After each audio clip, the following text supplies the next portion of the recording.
It was not easy because to see Diane moving on and to see Florence, her whole, not just her life, I mean her soul. Florence's soul was totally. Have this far? Is it quite a lot? Well, I've lost count. I don't like to count. I like to think of each one as the first one. Yeah. But it's been about 14 maybe. Yeah. 14 singles, but saw quite a a few list. albums, as you can see. What if I told you Florence Ballard, the heart of the Supremes, carried a secret that still shadows Motown's legacy? This isn't just another fame gone wrong story. Florence was everything to the group before the pressures of fame and the industry tore her world apart. It was just horrible for her, and she could not adjust to what was going on. So eventually, yes, she did start drinking. So, what's the truth Motown doesn't want out? And how did it lead to her downfall? Let's dig into the story no one talks about. Age also. Florence Ballard, 21, not married, still looking for my baby love. Florence's story started in Detroit, where she grew up in a big, bustling family. Seriously, she had so many siblings, you'd need a flowchart to keep track. Life wasn't exactly easy for the Ballards, though. Her dad, Jesse, worked at General Motors and was into music on the side, even teaching Flo a few tunes with his guitar, which totally sparked her love for singing. But the family had their share of heartbreak, losing siblings, moving around a lot because of money troubles, and eventually settling in the Brewster Douglas project. By the time Flo was a teenager, her dad had passed away from cancer, leaving her to navigate a tough world that would later shape the voice we'd all come to know. Florence Ballard, or Blondie, and Flo, as her friends and fam called her, always had her sights set on being a singer. She went to Northeastern High School, where she trained her pipes with a vocal coach, Abraham Silver. It was there she met Mary Wilson during a middle school talent show, and they clicked, eventually becoming besties and later bandmates. Flo had big dreams, so when she got the chance to audition for a sister group to the Primes, later the Temptations, she jumped on it. After landing a spot, she pulled in Mary, and the Primes' Paul Williams brought in a neighbor, Diane. Yep, Diana Ross, plus Betty McGlown to round things out. They became the Primettes and started making moves, performing at local gigs and school parties. When they auditioned for Motown, Berry Gordy told them to finish school first. Flo didn't stick with high school, but the others did, setting the stage for their future.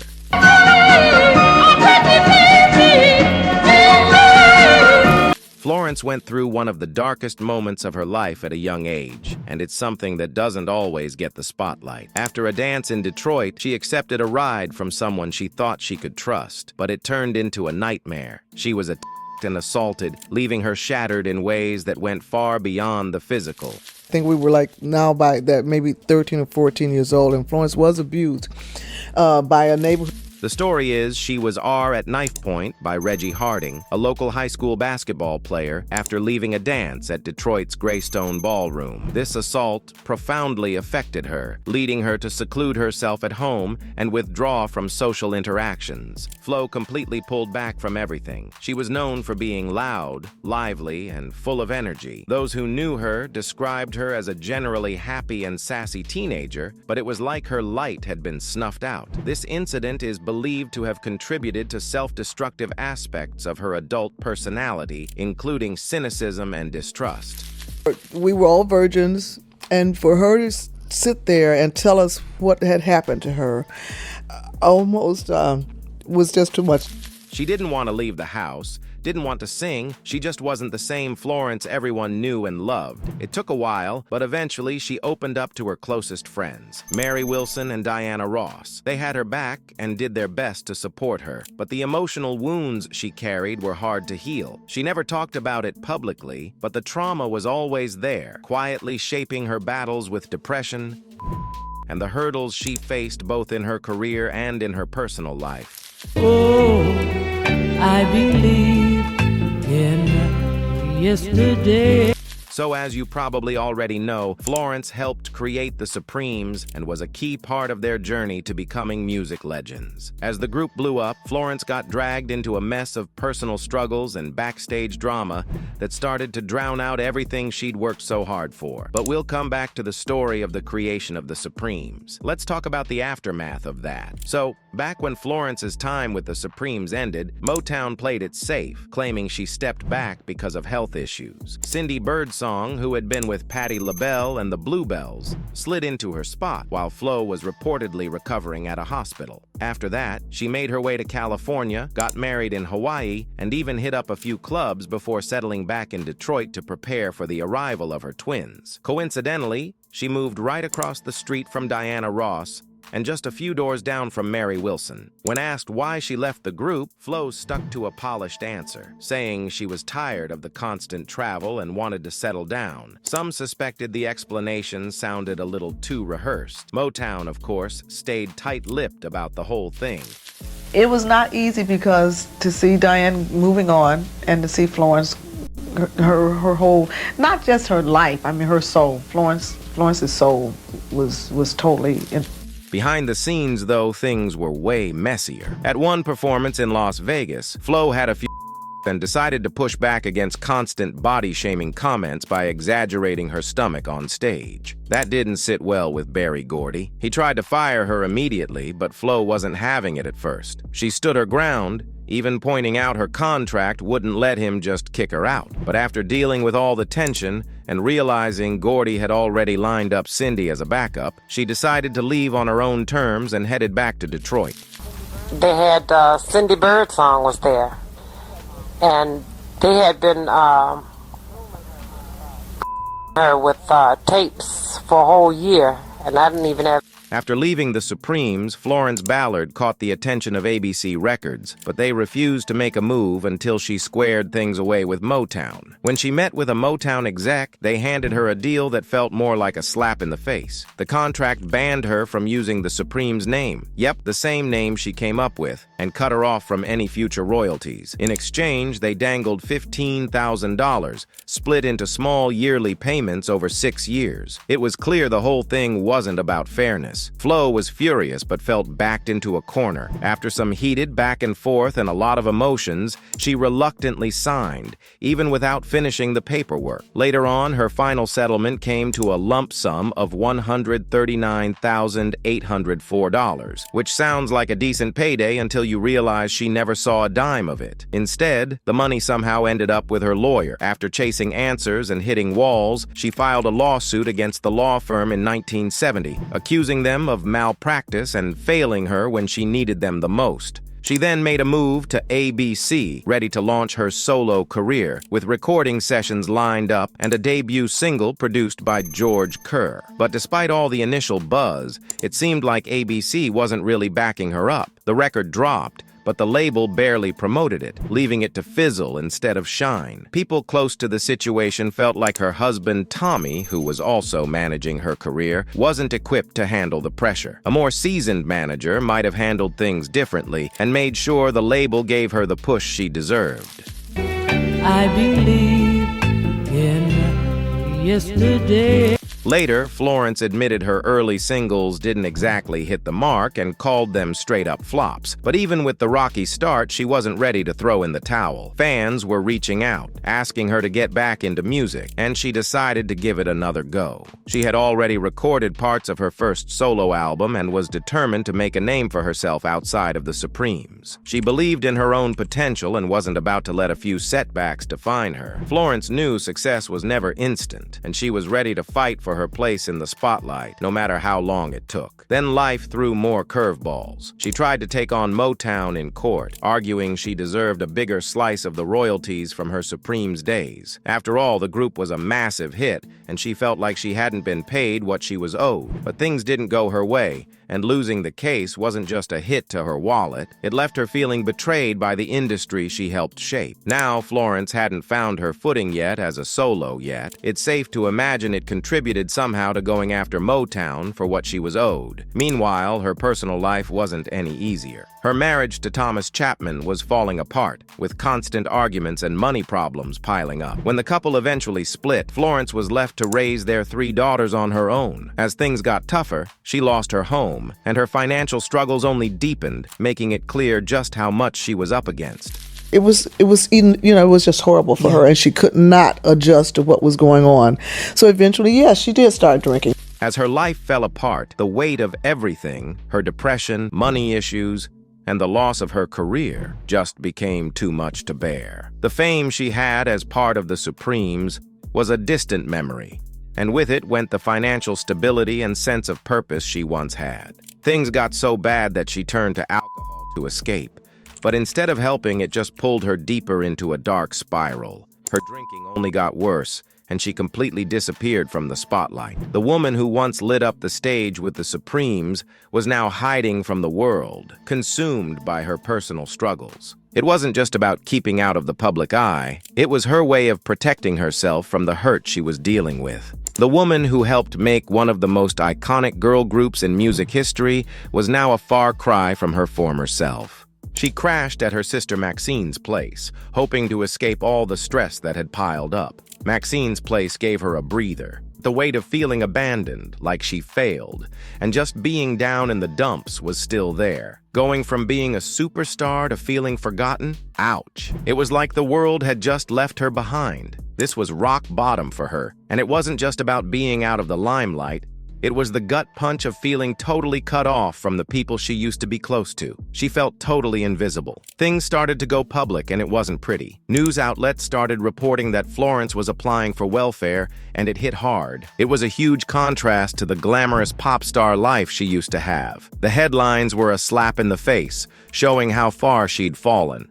From chart-topping queen to just trying to survive. For someone who used to rule the charts, seeing her financial struggles out in the open was beyond embarrassing. Ballard, who had been one of Motown's shining stars, was now the face of the darker side of the industry. How it chews up its artists and leaves them high and dry once they've given all they have. It was not easy because to see Diane moving on and to see Florence, her whole, not just her life, I mean her soul. Florence's soul was totally in.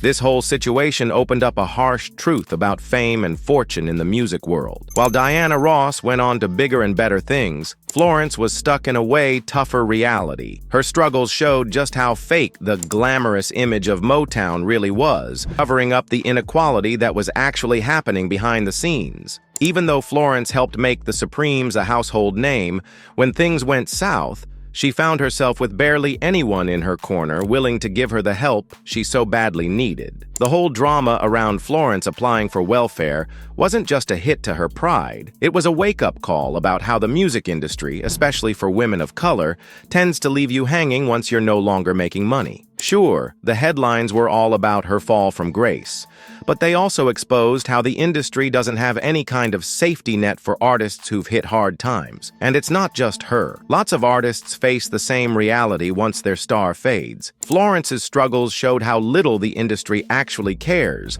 about the lives of its artists after the fame's over. Her talent and impact were forgotten when she needed support the most, and the same system that helped her rise was quick to let her fall. Despite everything going downhill, Florence didn't completely give up. She checked into rehab at Henry Ford Hospital, hoping to turn things around. After 6 weeks, she started making some progress, and for a hot second, it looked like she might get her life back on track. But recovery is never easy, and sadly, her health issues would stick with her until her untimely death in 1976. The two, Supremes stood there looking down in the coffin at Florence.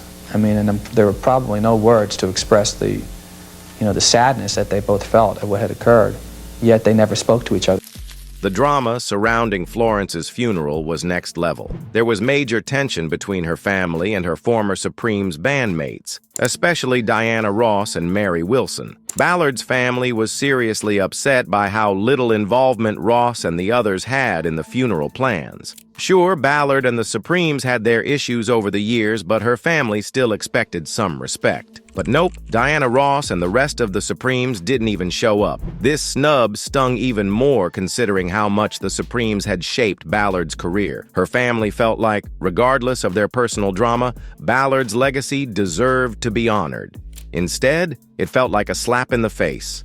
To make things worse, Motown, who had been all about her success, completely ghosted her after she left the group and wasn't there for the funeral either.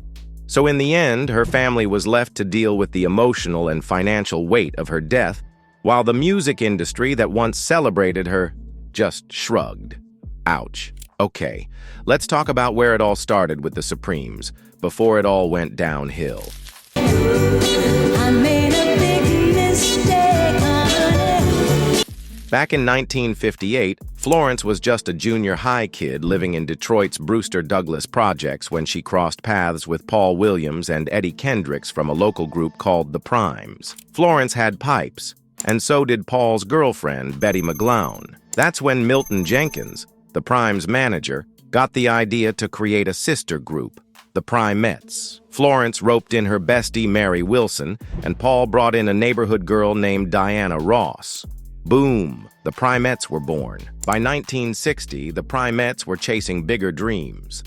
After crushing it at the Windsor Detroit Freedom Festival, they set their sights on Motown.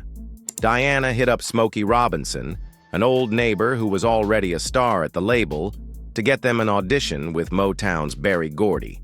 Smokey was impressed, especially with their guitarist, Marvin Tarplin, who he ended up hiring for his own group, the Miracles. When the girls finally auditioned for Berry, he thought they had potential, but felt they were too young and green to sign just yet.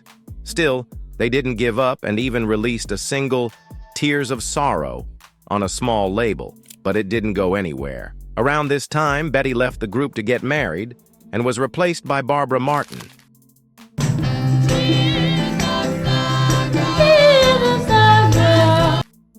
The Primettes didn't stop hustling, though.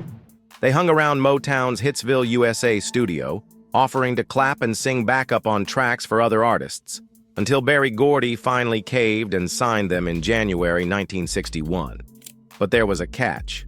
They had to change their name. Florence picked the Supremes from a list of suggestions, and the rest is history.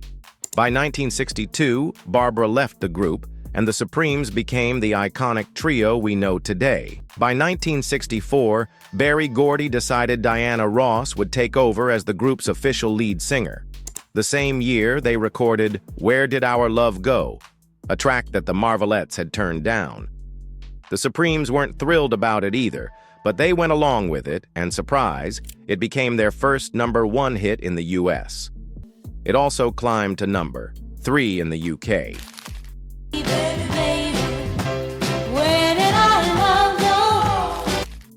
As you know by now, the Supremes were definitely not cruising smoothly behind the scenes, and let's just say Motown drama didn't make things easier. A lot of Motown artists felt like Berry Gordy was putting all his energy and money into the group, specifically Diana Ross. And in 1967, things got real official when the group's name changed to Diana Ross and the Supremes.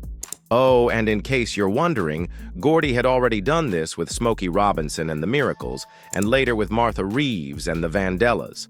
Naturally, this kicked off plenty of chatter about Ross possibly going solo. Spoiler alert, they weren't just rumors. But is it quite a lot? I've lost count. I don't like to count. I like to think of each one as the first one. Yeah. But it's Right. about Yeah. 14 maybe. Yeah. 14 singles. I But saw quite a a few list. albums, as you can see here. Yeah. By 1967, things hit a boiling point. Ballard started missing studio sessions and even showed up too drunk to perform at some gigs. For a few shows, Motown brought in Marlene Barrow from the Andantes as a stand-in. But Gordy had bigger plans. He considered Barbara Randolph as a permanent replacement, and the idea was to eventually her as the next lead, once Ross launched her solo career. By 2000, a reunion tour was on the table.